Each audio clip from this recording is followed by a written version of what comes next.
So yeah, hello again, everyone. Today we're looking at text generation models, and specifically one type, which is a recurrent neural network. So if you recall, in week one, we did briefly look at what a neural network is. And in week one, we looked at the classic type of neural network, which is a fully connected feed-forward network. We have a series of neurons in hierarchical layers, and they take an input and give an output. Just it's kind of commonsensical. Today we're going to look at a more exotic kind of neural network, which is, however, extremely common all over the place. So many things that you're familiar with are run by these recurrent neural networks. And the reason is that they're very good at dealing with data that is sequential. And that's one thing that language is. So we're going to look at text generation because that's an example of something where you might want a sequential model, something that can deal with the fact that words come one after another in a certain order. So they're in sequence. Now, I'm going to start off like last week with some slides that explain what a recurrent neural network is. So hopefully that'll take something like around 20 minutes to go through, or maybe a little longer, hopefully not. And then we've got a notebook again. So I'll give you the link to that. The notebook this week, I don't exactly want to apologize for it because I'm told you shouldn't apologize for things, but the code is somewhat more complicated than previous weeks. And I was testing this yesterday, and it's very unlikely we're going to actually get this model to work during the class because I think it needs several hours of training to work properly. And I was trying to train a version yesterday so that I could show you a fully trained version, but the system crashed. Anyhow, I have one training right now on this supercomputer here at Kent. So it's possibly going to finish training while the class is on. And if that happens, then I might be able to show you how a more completely trained version of the model works so that you can see it in action. But at least you'll be able to see how the code works, and we'll be able to do a small amount of training on it, which unfortunately won't teach it to generate very good text, but you'll at least get the idea. The reason I wanted to do this text generation first, though, is it shows what sorts of things neural networks are capable of learning about language. So this text generation model, unless you're into procedural poetry, algorithmic poetry, which is one practical application of it, like actually generating poetry, which some people do. It's not of an immediate practical implication for most humanities scholars, but it's very useful for learning about what machine learning is capable of doing. So that's why we're doing it. Anyway, without further ado, I'll just start the slideshow.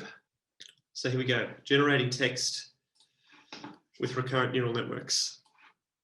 So to begin with, let's just revisit the neural network that we looked at in week one. So we looked at a neural network in week one that could take some information about a flower. And if you remember from the iris data set, it would take the petal length and the petal width and the sepal length and the sepal width. And just on the basis of those four numbers in centimeters, it would try and predict which of three species the flower was.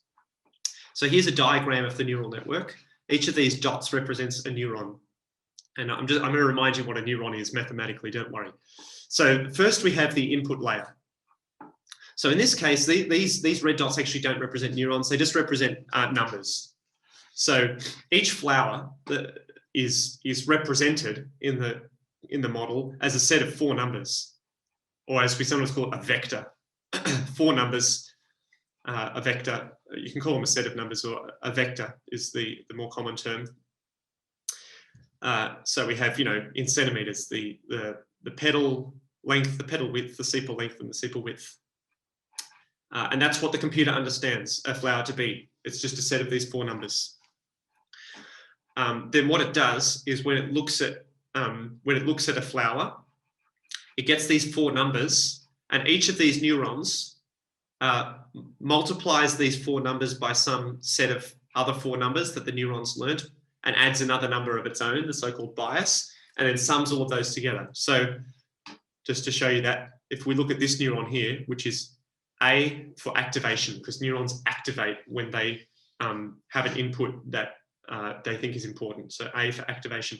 If we look at A12, which is the second neuron in layer 1, okay, we'll see here that this is what it does. It looks at X1, which is the petal length, and it multiplies it by some number W1, W for weight 1. Then it looks at X2, which is the petal width, and it multiplies that by some weight. Then it looks at the sepal length, X3, and it multiplies that by some other number. And then it looks finally at the sepal width, X4, and multiplies that by some number. And then it adds another number. And all these numbers here, W1, W2, W3, W4, and B, okay, they're what sort of defines the neuron. And depending on what it learns, it'll sometimes activate and sometimes won't. What does it mean to activate? It means that A, the sum of all these multiplications will be high. The higher it is, the more the neuron's activated. And the lower it is, the less the neuron's activated. And typically you stick, if you just multiply a bunch of numbers together, A could be anything. It could be 1,000,000, it could be 0.001, it could be anything. But typically then you feed that number through another function, normally a sigmoid function or a so-called rectified linear unit, which reduces A to the range of 0 to 1. So it'll output a number between 0 and 1, and 1 will be fully activated. This neuron is really keen on the input it's just seen, because the X's that have the highest corresponding W's are quite high, so the result is quite high, or it'll be near 0 if the neuron wasn't so keen on the input it's seen. Okay, so each of these neurons has a different set of these W's and a B, which it learns through the training algorithm, which, as I said in week 1, I'm not going to try and explain the training algorithm. You just have to trust me that after looking at many, many of these flowers, a neural network is capable of coming up with a set of W's and B's that happen to work. That's it. Now, and then in later layers, what happens is that each neuron, instead of looking at the flower itself, it looks at the outputs of the neurons in the layer before. So this neuron here, A21, okay, it would have 3 W's in it. It would have also have 4 W's. A W that would multiply this neuron's output by that neuron's output, that neuron's output, and that neuron's output. This neuron here would only have 3 W's because it only needs to multiply these 3 numbers, the outputs of these 3 neurons. And then in the end, you get to an output layer.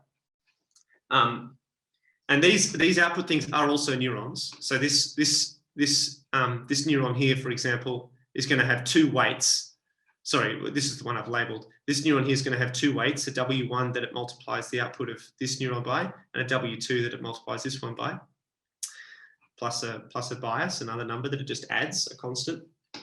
The difference with the output layer is then you put it through a different sort of activation function. In the example we looked at, we used the softmax activation function, which looks at all 3 of these outputs and combines them together so they all sum to 1. And that means that the network can represent its prediction by assigning a higher value to whichever of the 3 species that it thinks the flower is. Okay, so that's the fully connected neural network, and I hope that is ringing bells and roughly makes sense. The mystical part, as I said, that I can't really explain right now, is how it learns an appropriate set of weights for each neuron so that it is able to make good predictions. The intuition is basically that it makes a whole lot of guesses during training, and it just slightly alters all of the W's and B's every time until it's slightly altered all of them until it's getting the right answer at the end. That's basically how it works. Okay, so let's think of a different problem. So that was a pretty simple problem. You have a flower which is represented by 4 measurements in centimeters, and you want to predict the species of the flower. If you want to do text generation, okay, which is what we're looking at today, then it's a different thing you're trying to do. What you want the neural network to do is to predict the next word in a sentence. You want it to look at the words so far and then predict the next one. And if it's able to do that, then it'll be able to generate text, because it'll be able to over and over look at the sentence so far and predict the next word, and then predict the next word, and then predict the next word. And in this way, it's going to generate text for us. So how could it do that? Well, imagine we've got basically, look, I've just given the same network here, but with a different input, cat. Well, the first problem is, how do you represent cat such that fit in a structure like this? Well, the simplest way is to do this. You represent again cat as a vector of numbers, and in this case, it's a really, really long vector where every single number is 0 except for one number, which is 1. So in this example, if you imagine that you had, say, 10,000 words in your vocabulary, so in your corpus there are 10,000 different words that appeared, and just when you generated the dictionary for this corpus, it just so happened that the word cat appeared as the third word in the corpus. In that case, cat would appear as a vector like this.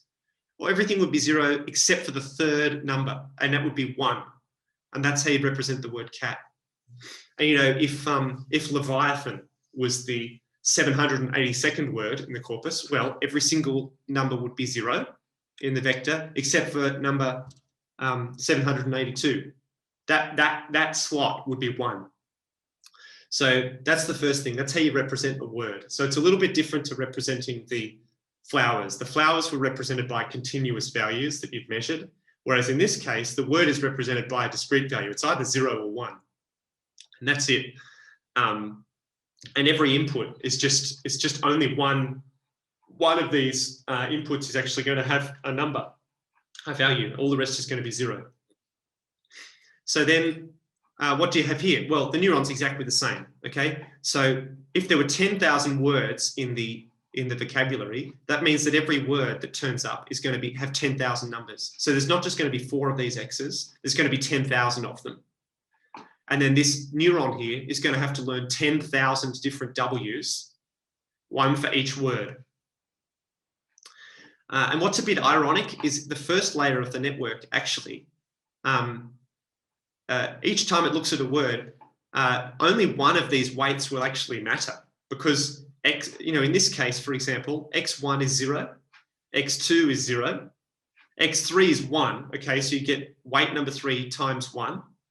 Then X4 is 0, X5 is 0, F6 is 0. So actually, in this first layer of a network, if you're modeling language like this, the neuron is actually, in any particular time it's doing a prediction, it's actually only going to use one of its weights, the one that happens to correspond to the one input, which is 1 as opposed to 0. Plus, it'll use the bias. So this fact that I've just explained is going to be very important next week, but I'll obviously re-explain it next week. But anyway, you can see that after that, the network just works as normal. Okay, so you just also have an output layer. I've only got 4 outputs here, but you'd imagine it would need 10,000 outputs, one for each word in the corpus, and then it would predict what the next word would be. And unlike with the flowers, the network's going to very confidently predict one of the 3 flowers, very confidently, whereas you would expect most of the time in this text generation model, well, there's many words that could come after cat.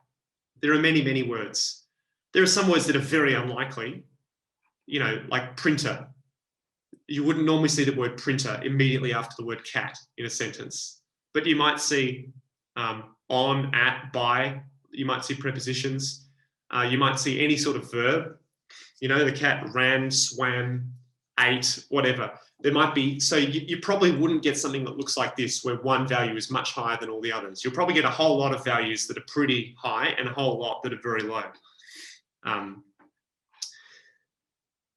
Anyway, okay, so this is how you could use a simple, straightforward, normal network to predict the next word in the sentence.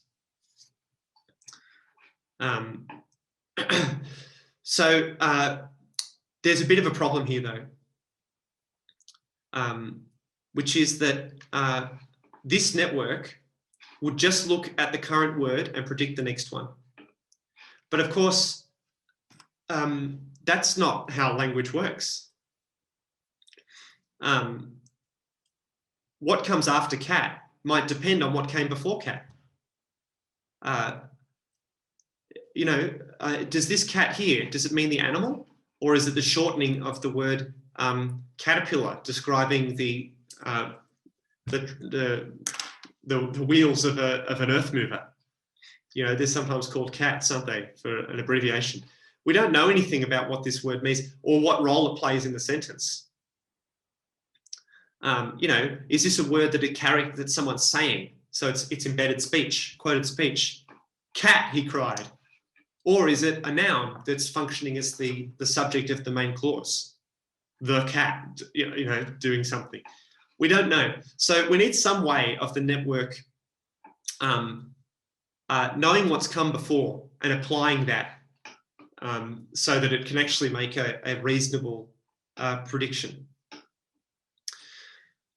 Okay, so this is how you do that. This is what a recurrent neural network's for. So imagine this. You have the word the, okay? And there it's represented by this so-called one-hot vector where there's just a 1 corresponding to the word and then a bunch of zeros. And it feeds into some neurons, okay? And then they're fed to some sort of prediction at the end. So this is like a really compressed version of what we looked at on the previous slide, okay? So we've got this just simple neural network with just 4 neurons in it. Those neurons each make some sort of decision, and then that's fed to the output layer, which makes a prediction about what the next word is. Okay, then we have the next word in the sentence, cat. Okay, so here we just use the network again. It makes some other prediction. Now we want some way of the computer knowing that the came before cat. Now this is what you do. You basically let each of these neurons look at what the neurons thought last time. That's what you do. And that creates a bit of a problem because what happens the first time? Well, there's nothing came before it. So you just put a bunch of zeros. Instead of having 4 outputs from 4 neurons, you just start off with a bunch of zeros. That's the normal thing to do. So the first time there's a bunch of zeros plus the first word of the sentence, it makes some prediction. Then the next time, the network looks not only at the word cat, but it also looks at the outputs of the neurons from the first time. So what does that look like mathematically? What are the equations for these neurons here? Well, let's just imagine, just as we've been saying, that here are 2 numbers that will help us understand this. H equals 4. That means there's 4 neurons, okay? And in the network, we're going to see 4 numbers come out of the network at the end, and it's on the basis of those 4 numbers that the network makes its prediction about what the next word should be, okay? But the 4 numbers also just come out on their own. And V equals 10,000. There's 10,000 words in the dictionary. Okay, so here's what, for instance, A2 would look like. If we look at A2 here, it would have 10,004 weights. So you can see here, the first 4 weights, okay? If you look at this, you'll see weight 1 times A1 at T minus 1, which T is for time. So T minus 1 means the previous value for A1, okay? So if we're looking at neuron A2 here, okay, W1 times AT minus 1 means it's looking at the output of A1 from the previous time step, and it's multiplying that output by some weight. Then it has another weight, which it applies to the output from A2 last time. So you can see, to calculate A2 this time, we actually look at A2 last time. So you can see there's a difference between A2 and A2 T minus 1, which was the previous value. Then it has a third weight, which it applies to the output of neuron 3, and a fourth weight, which it applies to the output of neuron 4. So it's going to have these 4 weights, which it uses on the previous 4 outputs. And then it's also then going to have 10,000 more weights, which it applies to this incoming vector of the previous of the current word.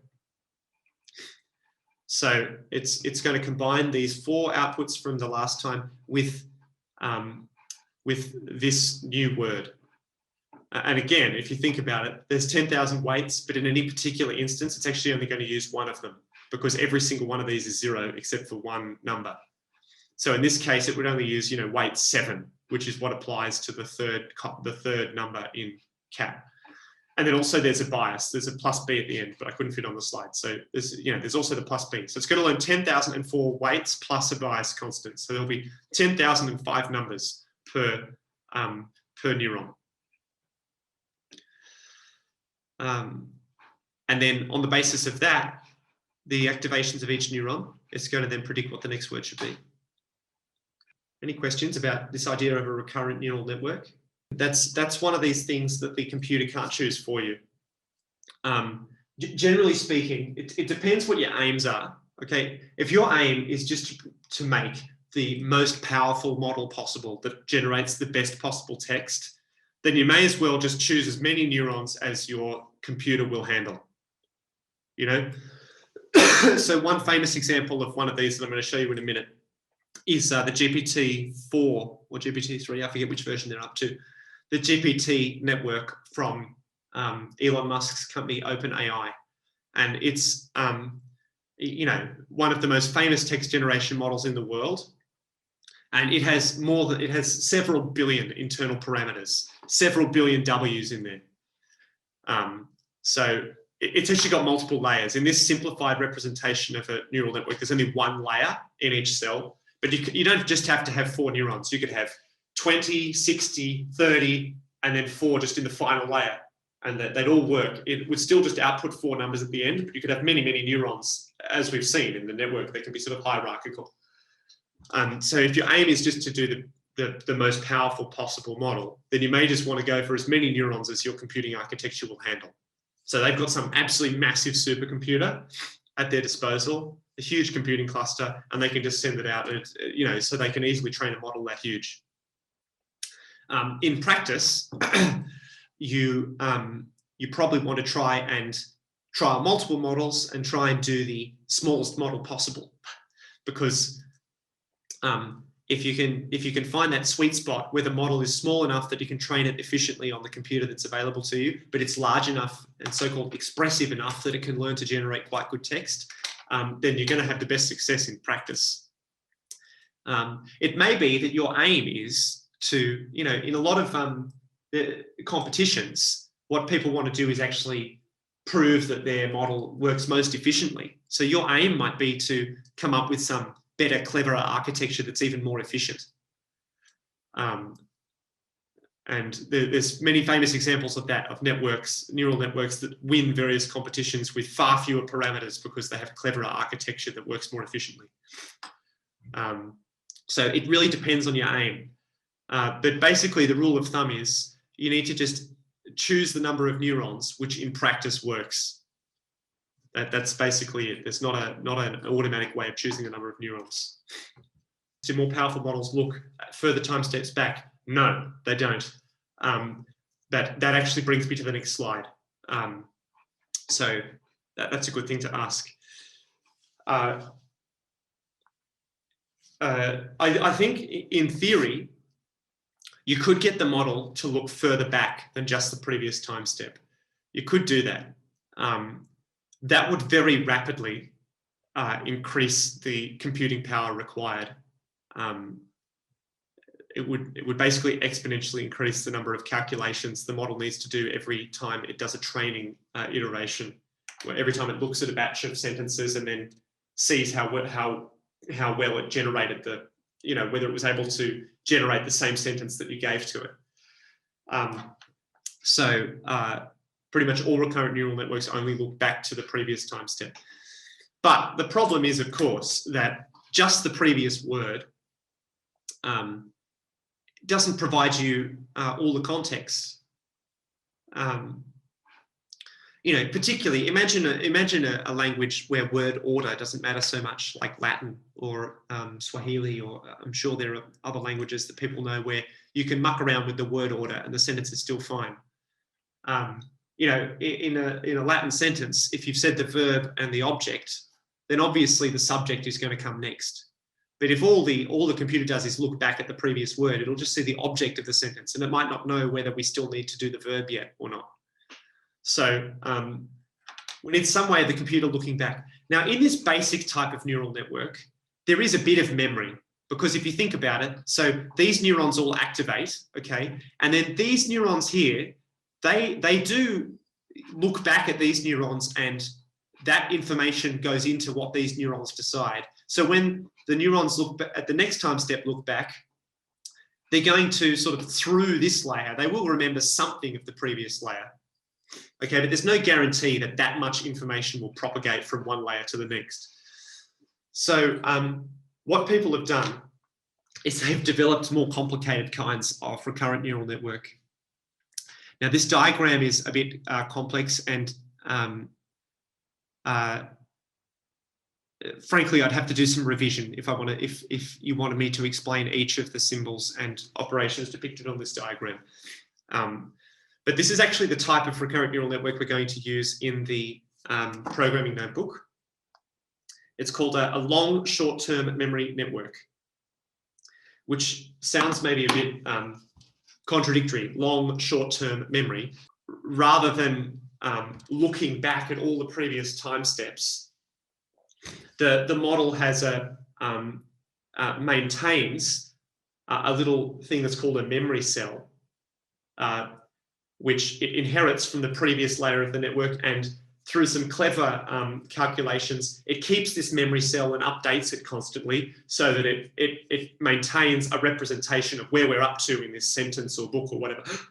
So in this way, the model is guaranteed to carry on some information from previous time steps and maintain it so that it can, it knows where it's up to in the sentence, essentially. So how does that work?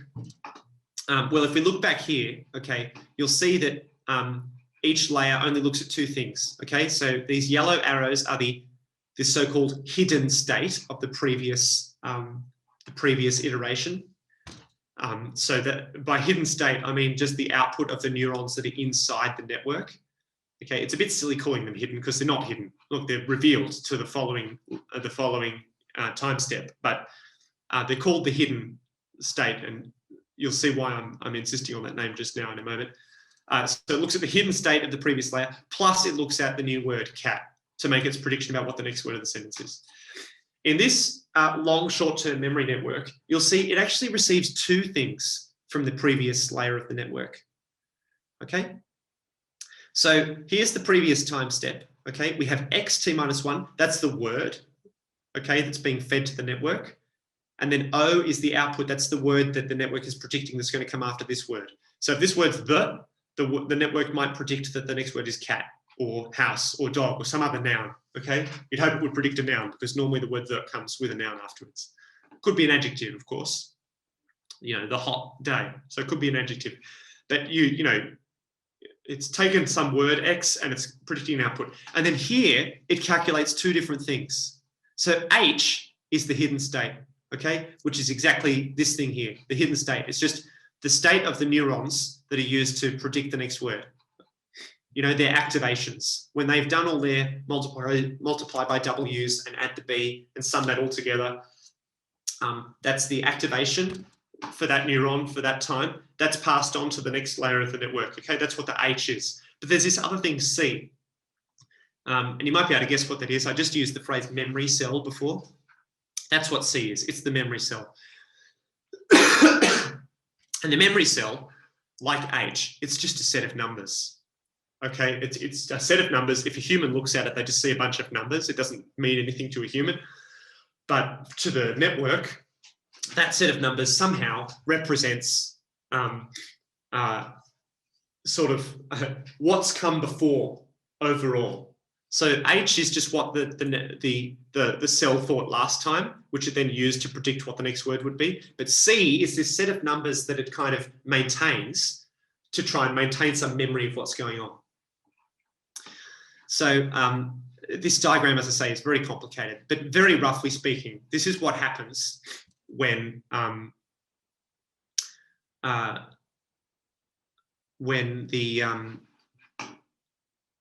it comes to the next time step. Okay, so so it's looked at the previous word and spat out the memory cell. That's this top line, CT minus 1, and the hidden state. You know, the activation of the neurons which it used to predict the next word. That comes down here. So looking down here, okay, if we just want to know what's happening next time, okay, what it's taking this word, it's going to predict the next word. Okay, first thing it does is it gets the hidden state of the previous layer plus the information about the new letter. So they're combined in the way we saw before. You know, you just smush them together. So you get one long vector which has the numbers at the beginning that represent the neurons of the previous network, plus then a whole bunch of numbers that represent the word. So it combines them together. And if you look along here, you'll see that over here, it's at this point here, it combines all them and does the usual thing and sticks it through this little thing represents an activation function. Okay, it sticks it through that. And it combines that with the memory cell. So if you go down here, you'll see the memory cell has this tanh function applied to it, and then see they're combined here. So it combines, it looks at the hidden state of last time plus the new word, like a normal neural network does, and then it somehow combines that with the memory cell to predict the next word. Okay, and you'll see here what comes out of this combination of the previous hidden state, the new word, and the memory cell. What comes out of that is the new hidden state of the network. So the new hidden state is used to predict what the next word will be, and it's also passed on to the next time step. Okay, so this hidden state will be like 10 numbers or something, depending on how many neurons in the network. And this new hidden state is going to be calculated not only using the previous hidden state and not only using the new word, but also by multiplying it with the memory cell, okay, which is kind of telling the network what's most relevant in the head, given what's come before. Okay, and then up here, how is the memory cell updated? Well, that's what this line does up here. So basically there's two things. So the first thing is, again, using the hidden state from the previous time step plus the new word, it first works out what it wants to forget in the memory. That's what this F is. It's the forget gate. So it somehow multiplies together it gets the hidden state and the new word, and it sticks them through a sort of calculation to spit out some numbers, and then that's combined with the memory cell to work out what to forget. Then it goes along here, and again, it then uses the new word and the hidden state to work out what it wants to remember. So it's a bit confusing. There's a forget gate and a memory gate. That's what F and I here are here. So and apparently this works better if you have this forget and this memory gate. There's another version of this called a gated recurrent unit, which doesn't have this forget gate and memory gate, and it turns out in practice to be less powerful. I can't really explain why, but it's just a fact. And once it's done that, it's worked out what it wants to forget from its memory cell, and then what it wants to remember about this new stuff that's just come in. This new stuff being the hidden state of the previous step plus the new word. It's going to remember some aspect of these in the memory cell. Then the memory cell is used to help predict what the next word will be, and it's also just passed on to the next time step. Okay, so that might have been a little bit confusing, but basically the idea is in this long short-term memory network, okay, there's this extra thing that's calculated, which is a set of numbers, the memory cell, which the network tries to use to remember the overall structure of the language that it's generating. With that memory cell, it uses the memory cell each time to try and help it predict better what the next word is going to be. And it also updates that memory cell and hands it on to the next time step. So it's constantly updating this memory cell to maintain an up-to-date representation of the text sequence so far, so that it can make better predictions about what the next word will be. That depends on how you write your code. So if you can write code that says generate me a sentence, which means when the computer predicts that there's a full stop, it stops generating text, in which case the memory cell will live to the end of the sentence. Or you could just say keep generating me text for 10,000 words, in which case it'll just maintain the memory cell the whole time. So it lives as long as you ask it to live. It depends on how many times you get the network to iterate. It runs each time each time it generates a new word, it runs again. So the memory cell will last as long as that. I'll answer that question again in concrete form when we look at the programming notebook. So finally, I just want to talk about training versus inference. So here's a neural network, okay, and we're training it. So we actually know what the words of the sentence are, okay? The cat sat. I think you know what comes after that. So when we're training it, we start off with the and give it to the network, and it makes some prediction, and then it hands on its hidden state to the next layer, and then we give it cat, the real word that we know comes next, and it makes some prediction and so on. And when it's done this, it's made a series of predictions, having been given the actual words of the sentence. When it then does its back propagation to correct itself, it looks, well, did my prediction resemble the word that actually came next or not? You know, that's how it trains itself.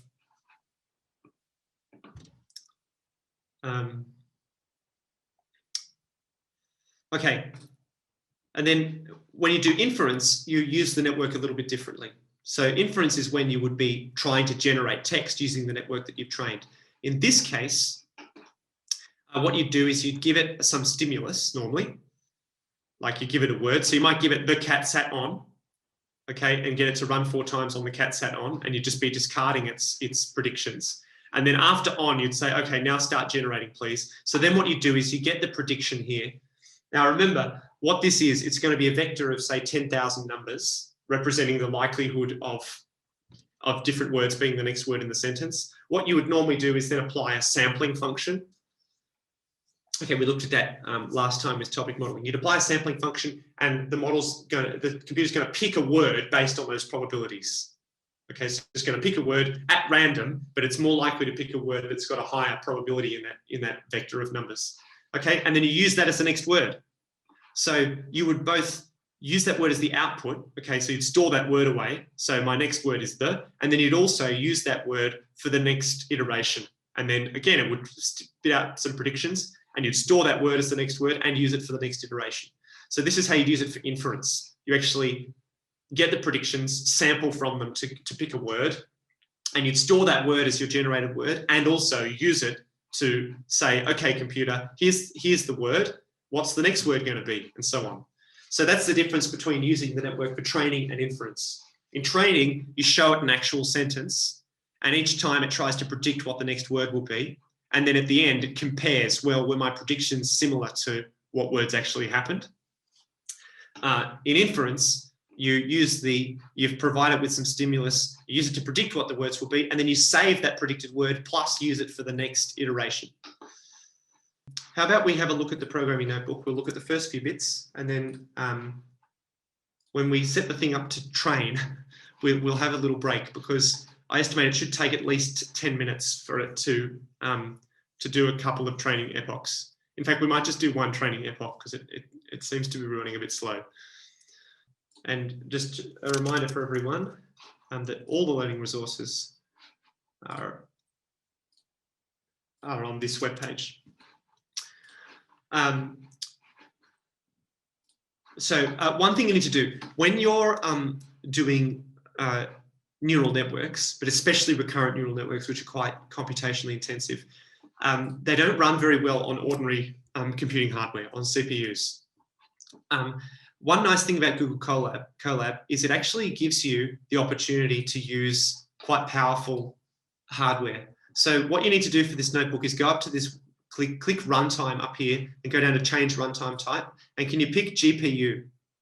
By default, it should say none, but please pick GPU. Now, it may not let me do this because I was using this a lot yesterday, and it's not happy with me for doing that. So I'm actually going to have to connect without GPU, which means I won't be able to do the training on screen here, because it'll just take a million years to do.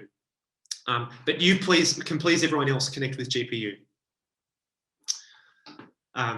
Okay, so do put in the chat if it didn't let you do that. I hope everyone was allowed to connect with GPU. It's because I kept testing it yesterday and running the training algorithm over and over again. It doesn't like it. Okay, so what this notebook has is it downloads a corpus of poetry from Project Gutenberg.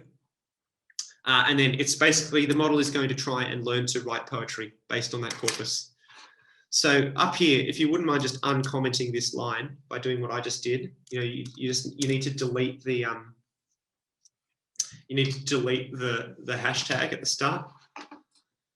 Okay, and if you execute this cell,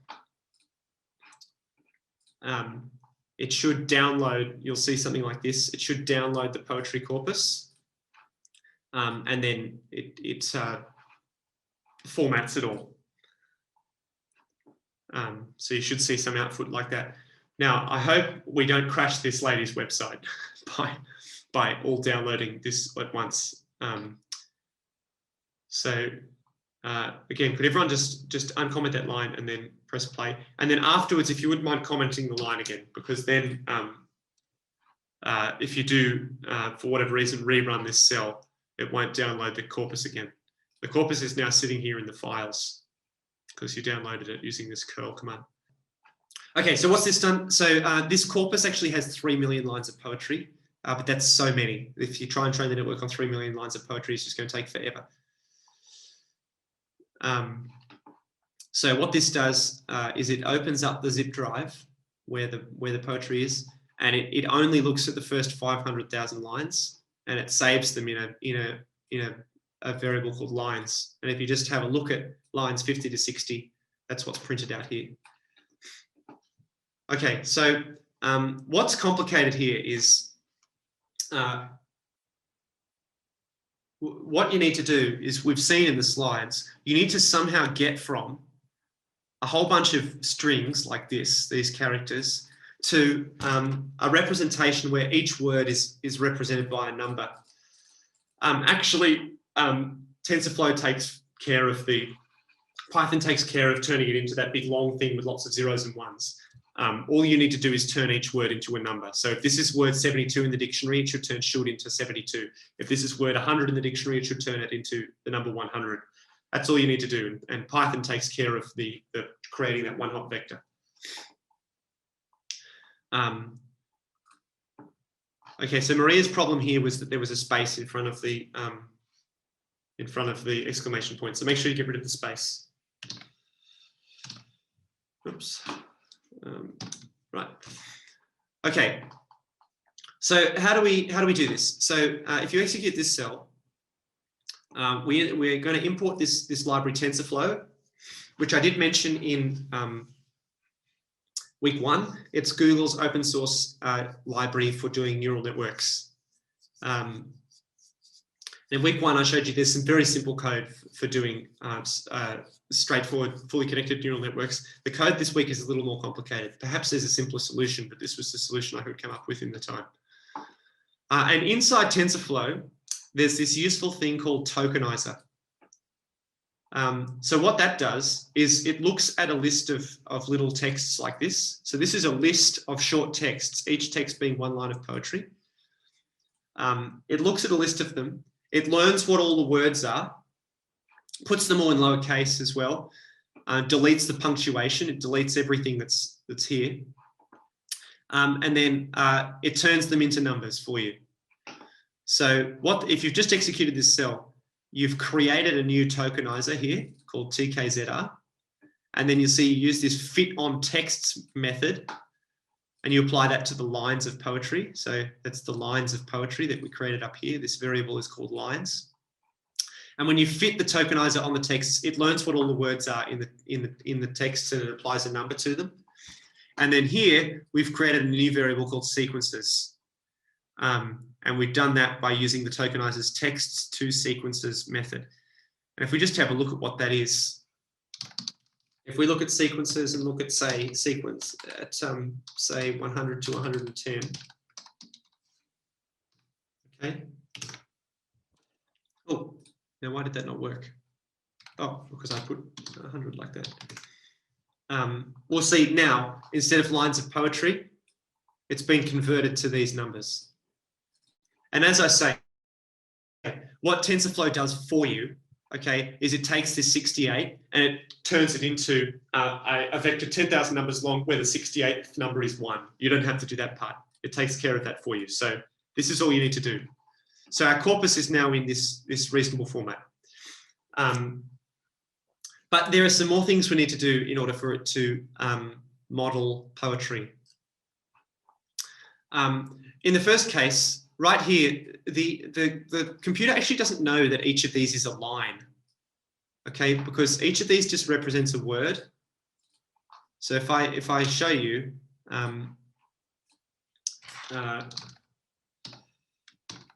the words that correspond to those numbers. So 1, 2, 3, 4, 5, 6. 1, 2, 3, 4, 5, 6. Okay, so 1285 is pine. 423 is trees. 145 is whose. But see, there's no information that at the end of these 3 words, it's the end of a line.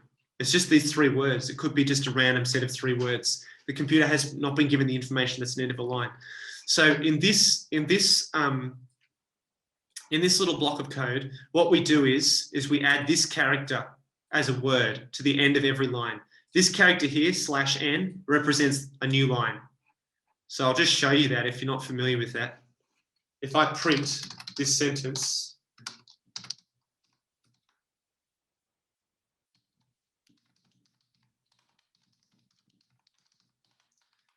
you'll see what happens. See, it's put a new line because that's what that represents.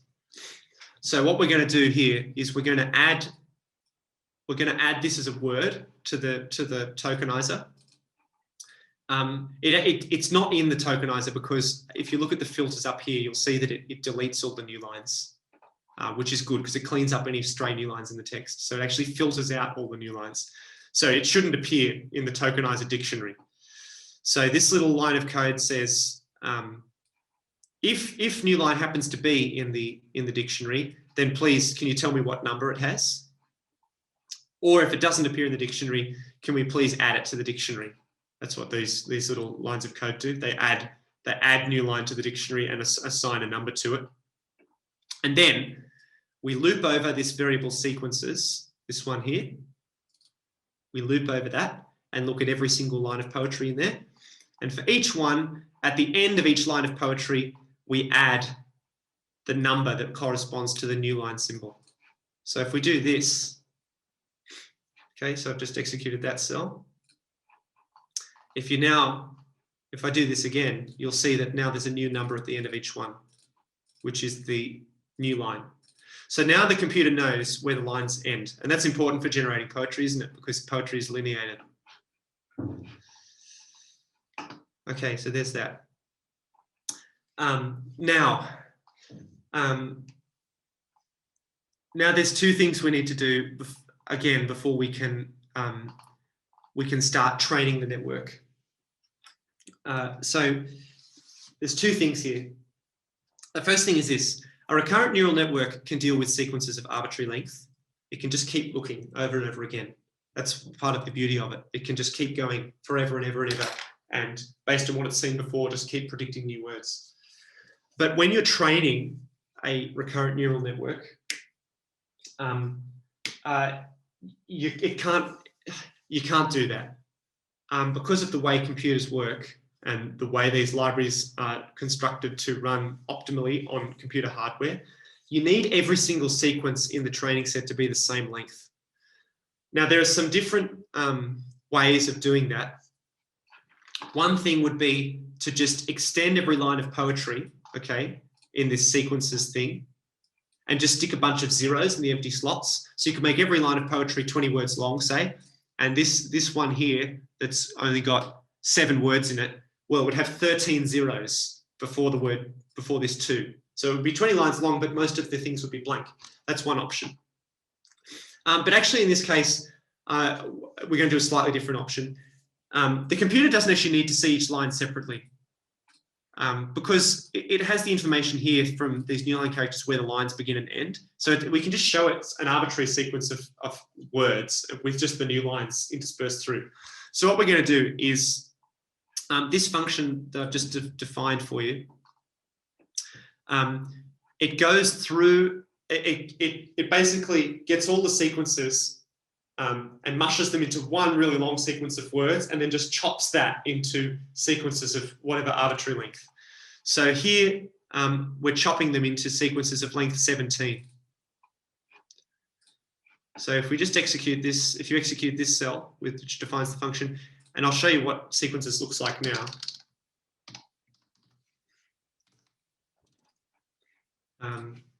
Let's just have a look at number 1. So number 1, okay, the first line of poetry, it's now 17 numbers long. And you'll see, look, here's the first line with that new line character at the end. Here's the second line with that new line character at the end. And here's the first word of the next line. And then if you look here, you'll see here's the end of that line going to the new line character. Here's that line. And every single one of these is 17 words long now. Okay, so now they're all the same length. The other thing is this, that we need to have, we need to be able to show the computer this word that you're looking at now and the next word that you need to try and predict.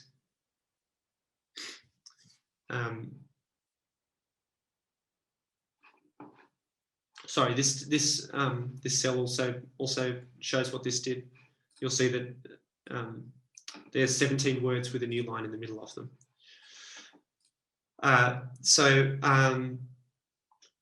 What we want to do, so you can see that each sequence is 17 words long. What we want to do is kind of split that sequence into two overlapping bits. So there's the 16 input words, and then the 16 words it should predict. So we want to get this sequence of 17 words and get words 1 to 16 to be the input words and words 2 to 17 to be the output words. And that's going to be in the training, that's going to be the input and the output. So I hope that makes sense. The input's going to be the first 16 words of each sequence, and then the output is going to be words 2 to 17, which are the words that should be predicted each time. So that's what this function does here. You see, it takes a sequence, okay, and it takes the first however many words, excluding the last word, and then to be the input. And for the target, it takes the second word until the end. So we end up getting that nice split where you have all the input words and all the output words. So we're also here going to use a neat thing from TensorFlow called dataset, which basically puts your data in a special format that runs most efficiently when you're training these neural networks. So if you execute this cell here, it converts your thing called sequences into a dataset. It'll take a little while.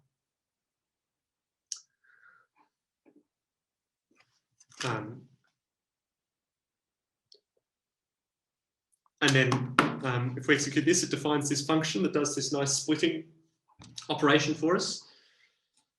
And then this line here takes our data set and uses this map method to apply this function we've just defined to every text that's in the data set.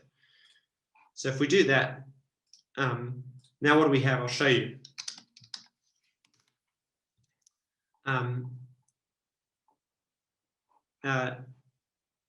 Dataset shapes. The input data is a series of sequences that are 16 words long. The target data is a series of sequences which is 16 words long. That's exactly what we wanted. And what type are they? They're both integers, okay, which is also what we wanted. Each word is represented by a whole number. Okay, so that's what this output is saying. In the data set, the input data set is sequences 16 numbers long. The output data set is 16 long as well. And they're both, the data type for each is integer. So each word is being represented by an integer. Okay, now we have our data in the right format. Okay, this last thing here, what this does is it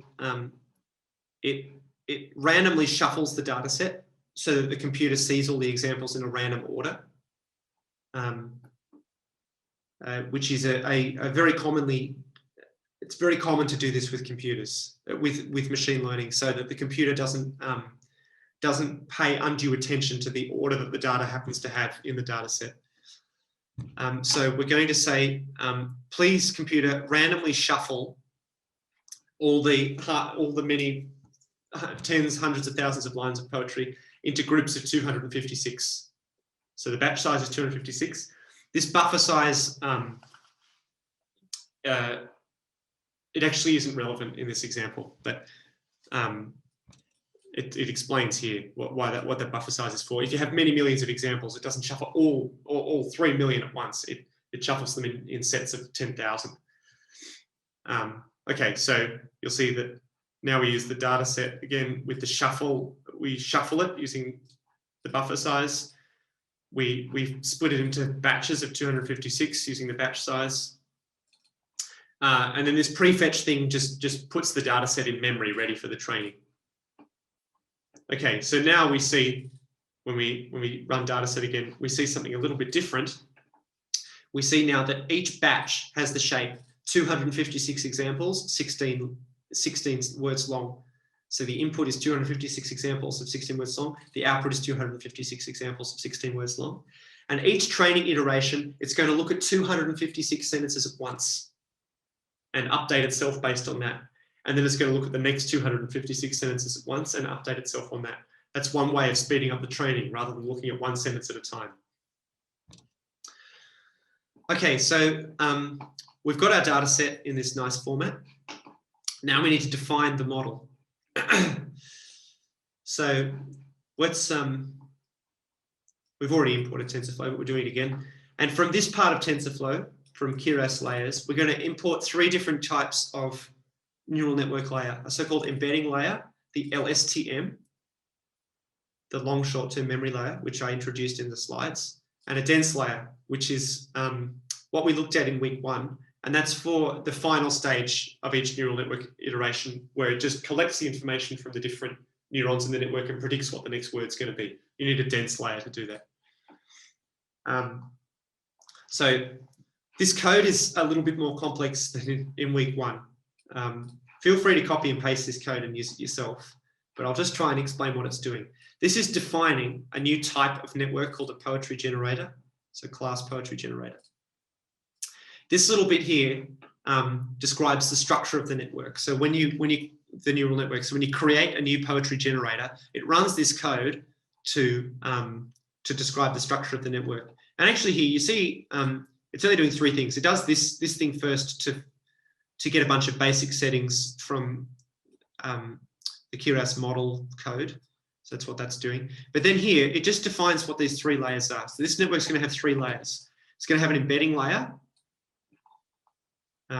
which actually, this is a bit verbose. You don't need to do that because we imported embedding like that. You could just do this. But anyway, which is an embedding layer here. And for the embedding layer, we need to know the number of words in the dictionary, and also this thing called the embedding dimension. Now, I didn't really introduce this in the slides, but basically what this does is when the new word comes into the dictionary, into the network, so it gets that big long vector with all the zeros and the 1, that big vector will be vocab size long. You know, that's how many words in the dictionary, that's how long the vector will be. And this embedding layer is going to convert each word into a set of however many numbers. So if embedding dim is 10, that 1 in the network will be converted into a vector of 10 numbers. This is actually a word vector that we'll look at next week. That's basically what this embedding layer is doing. So that's the first layer of the network. It just processes the word that's coming in, and it turns each new word into just a smaller set of numbers that represent what that word is. Then that gets passed into the long short-term memory cell. And basically the most important thing there is we need to know how many neurons that cell's going to have. And you can stack these on top of one another. We're just doing a simple 1-layer network. So it could have 4, like in the PowerPoint presentation, or it could have dozens or hundreds or even thousands of neurons inside it. But that's what this RNN units is. That's the number of neurons inside the recurrent neural network cell. And then finally, this dense layer, that's the bit for producing the predictions. It just looks at the output of the recurrent neural network cell, combines those different neurons together and predicts which word is coming next. So we actually saw this in week 1, and we saw that the final layer of the network was a so-called dense layer, and it had to be size 3 because there were 3 flowers that were being predicted, 3 different species. This time, obviously, we're predicting which word, so that it needs to be the vocab size. So that's the structure of the network there. I mean, I know that looks like maybe quite a bit of code, but you can see it's actually just defining these three components of the network. There they are. Then this part, this call, this defines how this tells the computer how to connect these 3 layers together when the network runs. So you see every time you call the network, the main thing that it wants is inputs and the states, which is the memory cell and the hidden state from the previous version of the network, the previous iteration of the network. They're the 2. Don't worry too much about these 2 things. but that's the main thing it wants. Every time you run a new step of the network, it wants to know the input, the word, that it's going to predict the word that comes after that one, and the states, which is the stuff it inherits from the previous time step. So how does this code do that? Well, let's let X be equal to the inputs. Okay. The first thing you do is you pass the inputs to the embedding layer. Okay, so that takes that big vector and it turns the word from a whole bunch of zeros with a 1 into a set of 10 or 30 or whatever numbers using the embedding layer. Then if states is none, so this means the very first time you run the network, the first iteration, there's no state to inherit from the previous iteration. If states is none, then please generate one. So I told you that the usual thing we do is just set them all to 0. But this LSTM layer in TensorFlow, it actually has this built-in method called getInitialState, which automatically outputs the right number of zeros or whatever.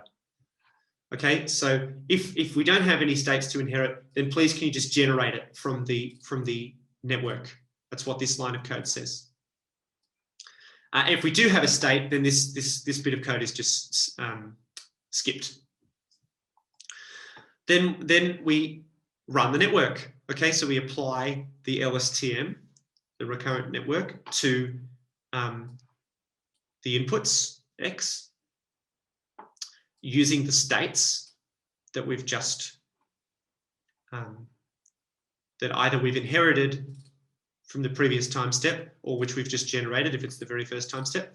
And what that outputs, okay, we know this, every time you run an LSTM cell, it outputs 3 things. It outputs a predicted word, which we've just again called X. It outputs the memory cell, and it outputs the hidden state, which is here called the carry state. So they're the 3 things it outputs. It outputs them separately a bit annoyingly, but so we'll get those 2 states and combine them together into one.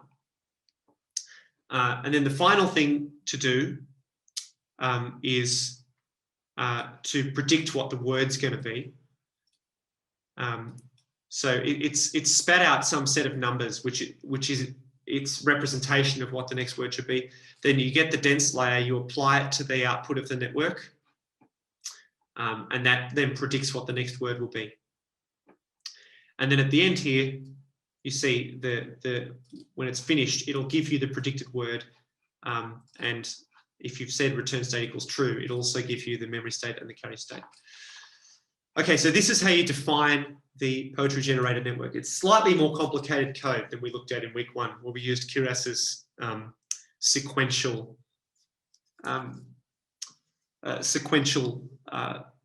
API. Okay, now here we are. Here's some very familiar code. Define a model. Because it's TensorFlow, you then have to do this additional compile step, and then you fit the model onto the data set. What have we got here? We need a few things. To construct the model, we just need to know a few things. We need to know the vocab size. Well, you can get that using this line of code. It's the length of the tokenizer's word index plus 1. Then you need to set the embedding dimension, which I've set at 32, and the number of neurons inside the LSTM, which I've set at 256, which actually isn't all that many. You see networks which have many more than that, but that's just about what can fit into memory. And then you'll see this is how we define the model. Model equals poetry generator. That's this thing we've just defined. Model equals poetry generator, and we've told it the vocab size, the embedding dimension, and the number of neurons to put into the LSTM, into the recurrent neural network cell. So you can just execute that.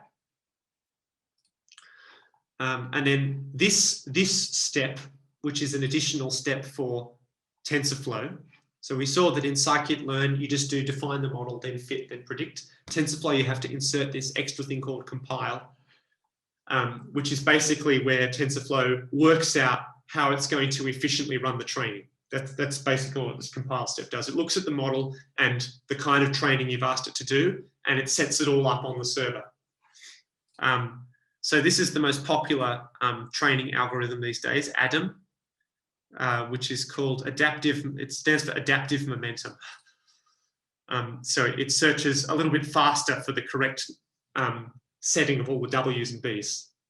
And the loss function we want, this is the same as in week 1. We want sparse categorical cross entropy. This is the correct loss function when you're doing a prediction.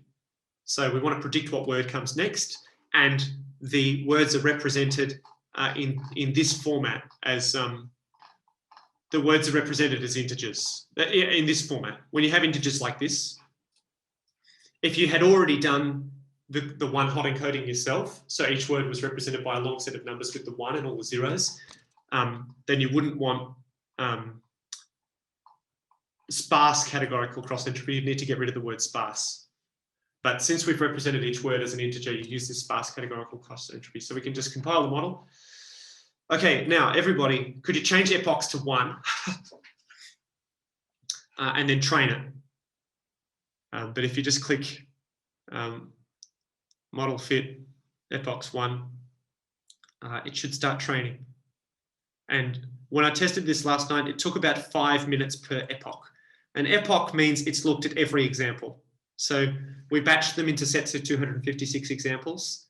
So an epoch means it's gone through every batch of 256 once. Okay, so we'll take a 5-minute break now. And hopefully when we come back, everyone's network will have trained. And we can do the final part of the notebook, which is to generate some poetry.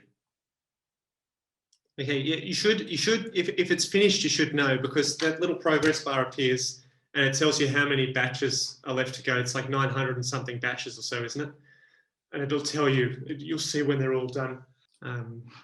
Also down here, it should say completed. There should be a tick and it says completed. And it'll tell you how long the computation took, which will be for most of you, hopefully 5-10 minutes. The last little bit of code takes the trained network and uses it to generate some poetry. And you'll see that actually it does a really bad job, but at least you'll see roughly how the whole thing's supposed to work. I just want to show you some examples of where these recurrent neural networks are used in reality. Probably the place you've all seen it the most is here. If any of you use Gmail,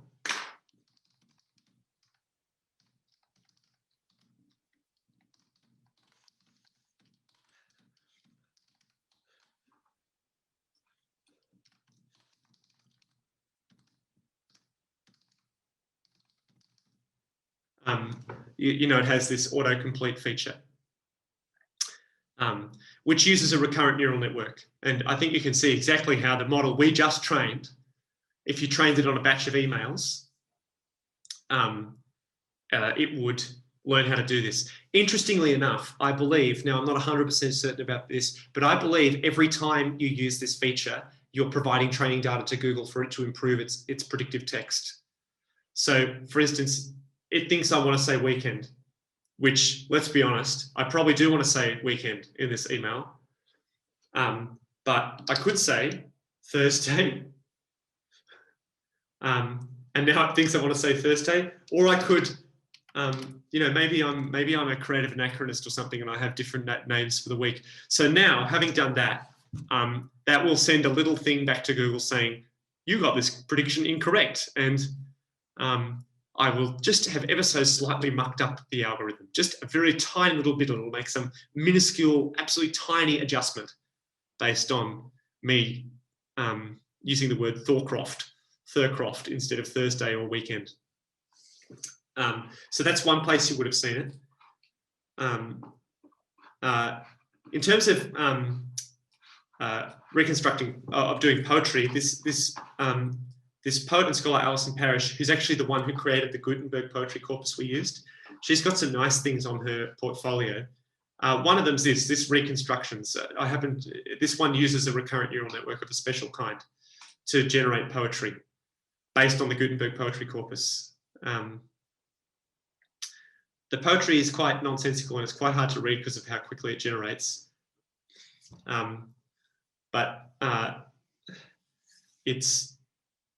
it attempts to write chiastic poetry, where, you know, this first line resembles the last line in some way, this second line resembles the second last line in some way, and so on. And it just keeps generating it. I wish you actually could make it generate a little more slowly. It would be easier to use. This reconstructions thing, actually, it uses a special kind of recurrent neural network. So our one is a so-called feed-forward recurrent neural network that just takes what came before and goes forwards. You know, takes what came before and tries to predict the next word. Takes what came before, tries to predict the next word. There's many more complex kinds of neural network, and more importantly, there are more complex kinds of system where recurrent neural networks are just a part. And this is what she's done here, where she says she uses a variational autoencoder neural network. This is actually the type of neural network that's used for Google Translate. The way this works is you have two recurrent neural networks that talk to each other. So one recurrent neural network looks at the input. Okay, so when you type into Google Translate,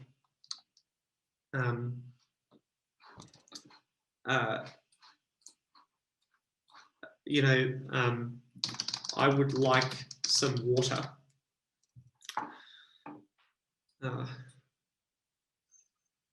Pani Chonga, okay, Chonga. Then the first neural network looks at this text. Google Translate is actually a little bit complicated. So I'm just going to simplify the description. This is actually not quite how it works, but I'm just simplifying. It looks at each word. That's the bit I'm simplifying. It doesn't actually look at each word. It does something a bit clever, but it looks at each word. So in this case, it's 1, 2, 3, 4, 5 words using the encoding neural network. So it looks at each word. And what it does is, instead of just giving an output each time, predicting the next word, it actually saves the hidden state and the memory cell for each time. So it saves all 5 hidden states of each cell, okay? And then it passes that sequence of hidden states onto a second network, which is the decoder, which actually works backwards through the output of the first network and tries to predict what the words are in the target language, in this case, Hindi. So there's actually 2 neural networks, one that encodes the incoming text and represents that as a sequence of the hidden states of the recurrent neural network each time, you know, the outputs of the neurons each time. So it doesn't make a prediction each time, it just stores the hidden state each time. So in this case, we'd have 5 sets of hidden states, 5 hidden states. And then a second recurrent neural network takes as its input those 5 hidden states from the first network, and it goes through backwards generally. That's generally how it works. The first network encodes it in order, and then the second network sort of works backwards through the output of the first network. So the second recurrent neural network looks at those 5 hidden states and tries to predict the Hindi words that would correspond to those English words. So that's a so-called autoencoder network. And that's how Google Translate works. It uses 2 recurrent neural networks hooked together with some other parts. The 2 simplifying things I did is, actually Google Translate does this clever thing where it actually looks at all these characters rather than the words. So it looks at I space, W, O, U, L, D space. And before it, the first step it does is it tries to clump them together into significant chunks. So it might get this word, for example, wat, it would probably chunk it into W-A-T and E-R, and then it builds its representation based on that. And similarly here with Hindi, with the Hindi, you know, it might look at this pina, for example. It would probably split that into P and na, because that's the root. P and na is the ending, the infinitive ending. So it would probably split those, and it wouldn't have just predicted pina. It would predict P followed by na, smushed together in one word. So it's quite clever, Google Translate. The other thing it does is it has this thing in between the 2 networks called an attention mechanism, which is also quite a clever thing that they invented at Google. But basically, a core part of the network is this encoding recurrent neural network and a decoding part. I mentioned before there's this thing GPT-3, which is a famous natural language generator from OpenAI. It actually doesn't use a recurrent neural network. It uses a next generation model called a transformer, which, however, grew out of recurrent neural network research. It has something to do with that attention mechanism I just mentioned. This company here, Dover, has borrowed the GPT model, which has been released openly online. Anyone can use it from OpenAI. And it uses it to generate job descriptions. So we could say, you know, Kent is recruiting 3,000 postdoctoral fellows in English. Yes, this is real. Okay, and then we can see what it generates.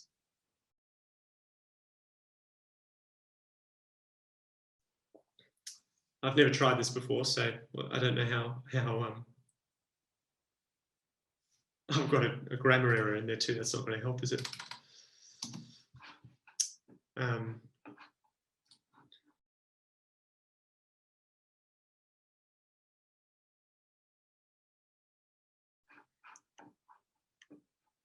Well, wow, AI is not about to replace the HR department at Kent, is it? Siberians say it's freezing enough to kill a Tsar. We say it's so cold inside our data centers, we had to move the IT equipment to our data centers.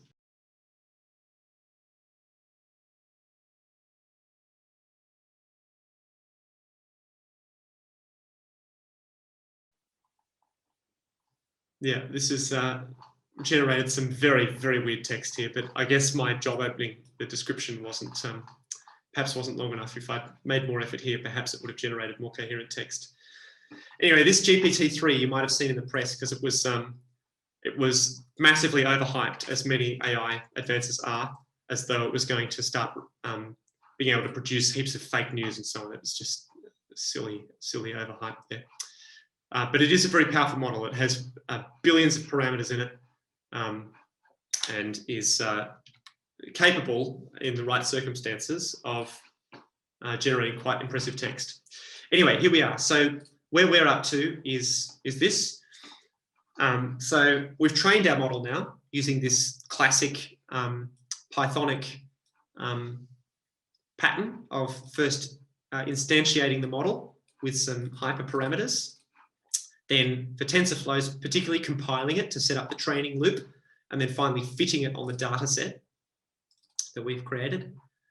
In this case, we just did one epoch because it takes quite a while to train. Now, down here, we want to use the model to generate some text. Somewhat confusingly, I've based this on some code from Google's website. They get you to define a new type of model, which contains your poetry generator model as its internal model here.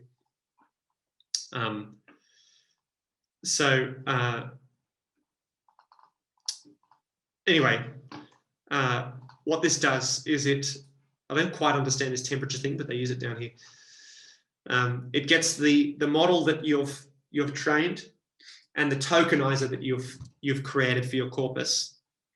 It uses the model to predict the next words, and it uses the tokenizer to convert those words from the numbers into the actual words so that you can read the output.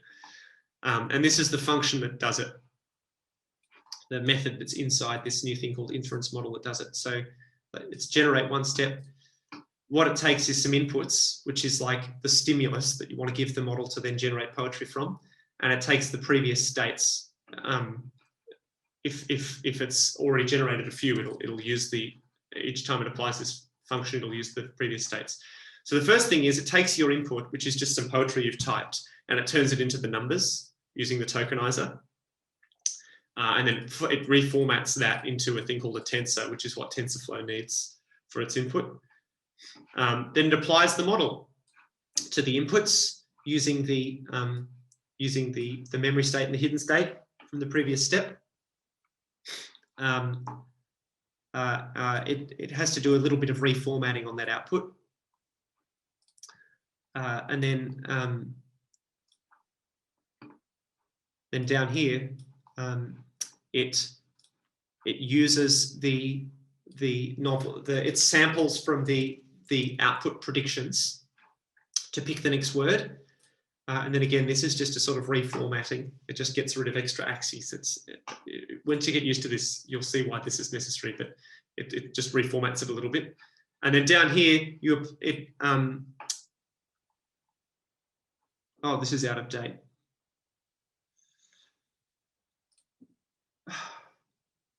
Sorry, you have to delete this line. The notebook's slightly out of date. I forgot to update it last night. Okay, something's gone dreadfully wrong here. This is not working. This is very frustrating. I fixed this all up last night and now it's just not working. Oh well, I'm sorry. I think it's probably best not to try and debug this now while everyone's here.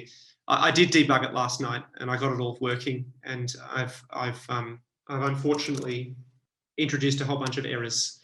So if you are interested in having a go, I'll make sure that I will update the GitHub page so that next time you open this, it's all correct. Then you can just execute these final cells here and see what results you get. This cell will produce a couple of errors as well as a result, which you can just hopefully just ignore. I'm very sorry about that. The updated version is now on GitHub, so next time you open this notebook, it will work without these modifications. Will the algorithm generate a different text each time it is run? Yes, and the reason is this. When it predicts the next word, it outputs a series of probabilities. And when you're doing the text generation mode, it gets that series of probabilities and it samples from it. So it doesn't just pick the word that's got the highest probability. It randomly picks a word, and it's much more likely to pick the ones that have higher probability. And the reason it does that is that, well, it's more interesting. The very most likely word is not always the most likely word. In more advanced versions of this, they use a thing called beam search, where they basically they pick, say, 5 very, very possible words, and then for each of those 5 words, they pick the 5 next most possible words, and then for each of those 25 words, they pick the 5 next. So you end up with 125 options, and then it samples from those 125 options for 3 words in a row and picks a likely one out of those. So that, you know, there's different ways of doing it. In the simple code that was supposed to work here, it just picks one of the more likely options using a sampling function, which is called, if you look there, it's called TF random categorical. Those two things are inseparable. All probability involves some degree of randomness. I suppose, yeah, if you just use the, like in week 1 when we use the argmax function, I guess it is a bit, then it would become deterministic. If it was just picking the most likely word each time, then yes, that would be fixed, because the weights of the model are fixed when you're doing inference. They're the same. So it's going to always produce the same output that way if you just picked the most likely word. So I guess there wouldn't be much randomness then. So next week we're doing word vectors, and I'll show you some examples of digital humanities projects that use them. I'll show you how to train your own word vectors, and also I'll show you something that's very useful, which is you can use pre-trained word vectors created by either Google or Facebook, which were trained on huge amounts of text and encode a lot of information about each word's meaning, and you can slot that into your own projects for your own purposes. So that's quite useful to know as well. So I hope that despite the glitches this week was interesting, and I'll catch you all next week, hopefully, for our session on word vectors. So thanks again for coming.